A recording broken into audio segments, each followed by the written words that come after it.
샬롬, 여러분 안녕하세요. 함께 성경 말씀을 나누는 이 시간에 오신 것을 환영합니다. 오늘도 말씀을 통해 하나님의 마음을 깊이 묵상하는 귀한 시간이 되시길 소망합니다. 말씀을 듣는 동안 은혜가 되신다면 구독과 좋아요, 알림 설정까지 꼭 부탁드립니다. 여러분의 작은 클릭이 이 말씀 사역을 이어가는데 큰 힘이 됩니다. 오늘은 출애굽기 25장부터 40장까지 하나님께서 모세와 이스라엘 백성에게 주신 성막에 관한 말씀을 함께 살펴보겠습니다. 성막은 단순한 건물이 아니라 거룩하신 하나님께서 죄인된 백성 한가운데 거하시겠다는 약속이자 사랑의 증거였습니다. 광야의 길을 걸어가던 이스라엘 백성에게 하나님은 놀라운 명령을 주십니다. 바로 성막을 세우라는 것이었습니다. 성막은 단순한 건물이 아니라 거룩하신 하나님께서 죄인된 백성 한가운데 거하시겠다는 약속이자 사랑의 증거였습니다. 성막을 세우라. 25장에서 31장. 언약궤와 속죄소. 하나님께서 가장 먼저 말씀하신 것은 언약궤였습니다. 이는 성막의 가장 깊은 지성소에 두어야 하는 기구로 금으로 입힌 나무궤였습니다. 그 안에는 십계명 돌판, 만나를 담은 항아리, 아론의 쌍난 지팡이가 들어가게 됩니다. 그리고 언약궤 위에는 속죄소가 덮여 있었습니다. 두 그룹 천사가 날개를 펼쳐 서로 마주보고 그 위에서 하나님은 임재하셨습니다. 여기서 우리는 알 수 있습니다. 하나님은 말씀 가운데 임재하시며 속죄를 통해서만 우리를 만나주신다. 언약궤는 하나님의 말씀을, 속죄소는 은혜와 용서를 상징합니다.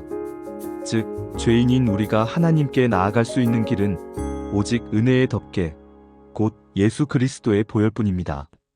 등잔대. 성소 안에는 순금으로 정교하게 만든 7가지 등불이 있었습니다. 이 등잔대는 밤낮으로 꺼지지 않고 빛을 비추어 성소를 밝히도록 했습니다. 이는 하나님께서 어둠 속에서도 백성들과 함께 하시며 그들에게 길을 비추신다는 의미였습니다. 예수님께서는 나는 세상의 빛이라고 말씀하셨습니다. 우리의 삶이 캄캄할 때 성막의 등잔대처럼 주님은 우리 길을 인도하는 빛이 되십니다. 진설병상. 등잔대 맞은편에는 진설병상이 있었습니다. 순금으로 만든 상 위에 12개의 떡을 차려놓았는데 이는 이스라엘 12지파를 상징했습니다. 떡은 일주일마다 갈아놓았고 제사장들이 그것을 먹을 수 있었습니다. 이는 하나님께서 언제나 백성을 먹이시고 돌보신다는 약속의 상징이었습니다. 또한 예수님은 우리에게 이렇게 말씀하셨습니다. 나는 생명의 떡이니 내게 오는 자는 결코 줄이지 아니하리라. 번제단과 물두멍. 성막 뜰로 나오면 가장 먼저 보이는 것이 번제단이었습니다. 노수로 만든 이 제단 위에서는 날마다 짐승의 피가 흘려졌습니다. 이는 죄인된 인간이 하나님께 나아가기 위해 반드시 희생이 필요함을 보여줍니다. 그리고 제단 뒤에는 물두멍이 있었습니다. 제사장들은 성소에 들어가기 전 그 물로 반드시 손과 발을 씻어야 했습니다. 깨끗하지 않으면 하나님께 나아갈 수 없다는 의미였지요. 오늘 우리도 마찬가지입니다. 예수 그리스도의 십자가의 희생으로 죄 씻음을 받고 말씀과 성령의 물로 날마다 정결하게 되어야 합니다. 제사장의 옷.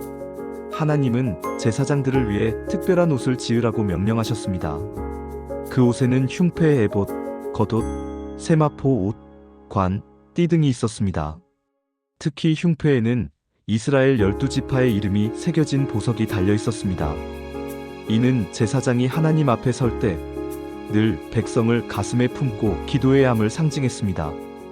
그리고 제사장의 관에는 여호와께 성결이라는 금패가 붙어 있었습니다. 즉, 제사장은 오직 거룩하신 하나님께 드려진 자임을 나타낸 것입니다. 오늘날 우리는 예수 그리스도를 통해 왕같은 제사장으로 부름받았습니다. 우리는 날마다 하나님 앞에 나아가 예배하며 세상을 위해 중보하는 사명을 감당해야 합니다. 금송아지 사건. 출애굽기 32장에서 34장. 모세가 하나님의 율법을 받기 위해 시내산에 머물러 있을 때 백성들은 불안과 두려움에 사로잡혔습니다. 모세가 우리를 떠나 돌아오지 않는다면 우리를 인도할 신을 만들어야 하지 않겠는가? 그들은 아론에게 몰려가며 요구했습니다. 아론은 백성들에게 금 귀걸이를 가져오게 했고 그것으로 금 송아지를 만들었습니다. 백성은 그 송아지를 바라보며 이렇게 외쳤습니다. 이스라엘아, 이는 너희를 애굽 땅에서 인도하여 낸 너희 신이로다. 하나님께서 산 위에서 이 모습을 보시고 진노하십니다. 이 백성은 목이 곧은 백성이다. 내가 그들을 진멸하고 너로 큰 나라를 이루겠다. 그러나 모세는 하나님 앞에 무릎 꿇고 간구합니다. 주여, 어찌하여 주의 큰 권능과 강한 손으로 인도하신 백성을 멸하시려 하십니까? 애굽 사람들이 하나님이 악한 뜻으로 그들을 인도해내셨다라고 말하지 않겠습니까? 주의 종 아브라함과 이삭과 이스라엘을 기억하소서. 모세의 간절한 기도로 하나님의 진노가 거두어졌습니다. 그러나 산 아래에 내려온 모세는 분노하여 금송아지를 불태우고 우상 숭배한 자들을 징계했습니다. 그리고 다시 산에 올라가 40일 동안 금식하며 기도했습니다. 주여, 이 백성이 자기들을 위하여 금신을 만들었나이다. 그러나 주여, 그들의 죄를 사하시옵소서. 그렇지 않으시려면 원컨대 주의 책에서 내 이름을 지워버려 주옵소서. 이 장면에서 우리는 중보기도의 깊은 의미를 배웁니다. 모세는 백성을 버리지 않았습니다. 자신의 생명을 걸고 백성을 위해 기도했습니다. 이 모습은 장차 오실 예수님, 우리의 죄를 대신 지고 중보하신 구속자의 그림자입니다.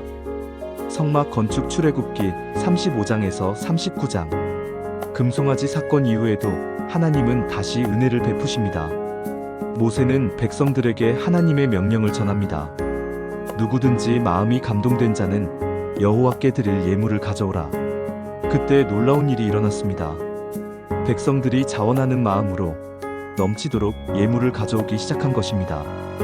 어떤 이는 금과 은을, 어떤 이는 청색, 자색, 홍색 실과 고운 배를, 또 어떤 이는 보석과 기름을 드렸습니다. 성경은 마음이 감동된 자마다, 자원하는 자마다 예물을 드렸다라고 기록합니다. 심지어 너무 많은 예물이 모여 모세가 이렇게 말할 정도였습니다. 너희는 더 이상 예물을 가져오지 말라. 이미 충분하다. 또 하나님은 특별히 두 사람을 세우셨습니다. 바로 부살렐과 오홀리압입니다. 그들에게 하나님의 영을 충만히 부어 지혜와 총명과 기술로 성막의 모든 기구를 정교하게 만들게 하셨습니다. 이것은 하나님의 일이 단순히 열심만으로 되는 것이 아니라 하나님께서 주신 은사와 지혜로 이루어진다는 것을 보여줍니다. 성막을 짓는 과정에는 온 백성이 함께했습니다. 남자, 여자, 지도자, 장인 모두가 각자의 자리에서 하나님을 위해 헌신했습니다. 이는 오늘 교회의 모습과 같습니다. 누군가는 말씀을 전하고 누군가는 찬양하며 또 누군가는 숨은 자리에서 섬깁니다. 그 모든 은사가 모여 하나님의 거룩한 공동체를 세워가는 것입니다. 성막 완공과 하나님의 영광 출애굽기 40장.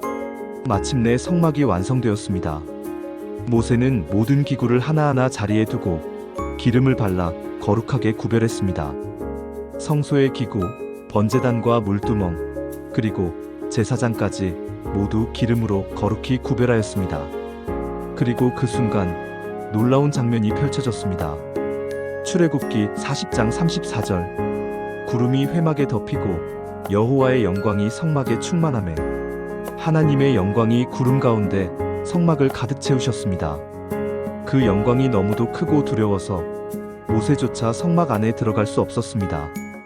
그 이후로 이스라엘 백성은 성막 위에 머무는 구름을 보며 하나님의 인도를 받았습니다. 구름이 성막에서 떠오르면 행진하고 머물면 그 자리에서 멈추었습니다. 즉, 그들의 모든 삶이 하나님의 임재와 인도에 달려 있었던 것입니다. 이 장면은 우리에게 중요한 교훈을 줍니다.